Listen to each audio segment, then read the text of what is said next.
To think that there I was, opening the door, little by little, and he not even to dream of my secret deeds or thoughts.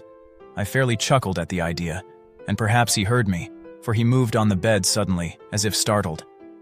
Now you may think that I drew back, but no. His room was as black as pitch with the thick darkness, for the shutters were close fastened through fear of robbers, and so I knew that he could not see the opening of the door, and I kept pushing it on steadily. I had my head in and was about to open the lantern when my thumb slipped upon the tin fastening, and the old man sprang up in bed, crying out, "Who's there?" I kept quite still and said nothing. For a whole hour I did not move a muscle, and in the meantime I did not hear him lie down. He was still sitting up in the bed listening, just as I have done, night after night, hearkening to the death watches in the wall. Presently I heard a slight groan, and I knew it was the groan of mortal terror. It was not a groan of pain or of grief, oh no, it was the low stifled sound that arises from the bottom of the soul when overcharged with awe. I knew the sound well. Many a night, just at midnight, when all the world slept, it has welled up from my own bosom, deepening, with its dreadful echo, the terrors that distracted me. I say I knew it well. I knew what the old man felt, and pitied him, although I chuckled at heart. I knew that he had been lying awake ever since the first slight noise, when he had turned in the bed. His fears had been ever since growing upon him. He had been trying to fancy them causeless, but could not. He had been saying to himself, "It is nothing but the wind in the chimney. It is only a mouse crossing the floor," or, "It is merely a cricket which has made a single chirp."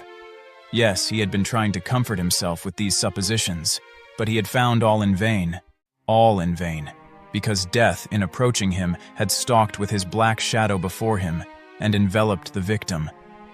And it was the mournful influence of the unperceived shadow that caused him to feel, although he neither saw nor heard, to feel the presence of my head within the room. When I had waited a long time, very patiently, without hearing him lie down, I resolved to open a little, a very, very little crevice in the lantern.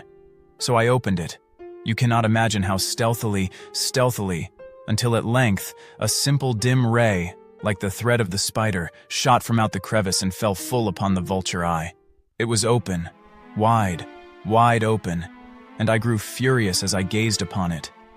I saw it with perfect distinctness, all a dull blue, with a hideous veil over it that chilled the very marrow in my bones. But I could see nothing else of the old man's face or person, for I had directed the ray as if by instinct, precisely upon the damned spot. And have I not told you that what you mistake for madness is but over-acuteness of the sense? Now, I say, there came to my ears a low, dull, quick sound, such as a watch makes when enveloped in cotton. I knew that sound well, too. It was the beating of the old man's heart. It increased my fury, as the beating of a drum stimulates the soldier into courage. But even yet I refrained and kept still. I scarcely breathed. I held the lantern motionless. I tried how steadily I could maintain the ray upon the eye. Meantime, the hellish tattoo of the heart increased. It grew quicker and louder every instant. The old man's terror must have been extreme. It grew louder, I say, louder every moment. Do you mark me well? I have told you that I am nervous, so I am. And now at the dead hour of the night, amid the dreadful silence of that old house, so strange a noise as this excited me to uncontrollable terror. Yet for some minutes longer I refrained and stood still, but the beating grew louder. I thought the heart must burst. And now a new anxiety seized me. The sound would be heard by a neighbor. The old man's hour had come. With a loud yell, I threw open the lantern and leaped into the room. He shrieked once only. In an instant, I dragged him to the floor and pulled the heavy bed over him. I then smiled gaily to find the deed so far done. But for many minutes, the heart beat on with a muffled sound. This, however, did not vex me. It would not be heard through the wall. At length, it ceased. The old man was dead. I removed the bed and examined the corpse. Yes, he was stone dead. I placed my hand upon the heart and held it there many minutes. There was no pulsation. He was stone dead. His eye would trouble me no more. If still you think me mad, you will think so no longer when I describe the wise precautions I took for the concealment of the body. The night waned, and I worked hastily, but in silence. First of all, I dismembered the corpse. I cut off the head and the arms and the legs. I then took up 3 planks from the flooring of the chamber and deposited all between the scantlings.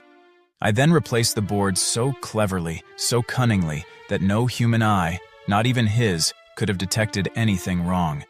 There was nothing to wash out, no stain of any kind, no blood spot whatever. I had been too wary for that.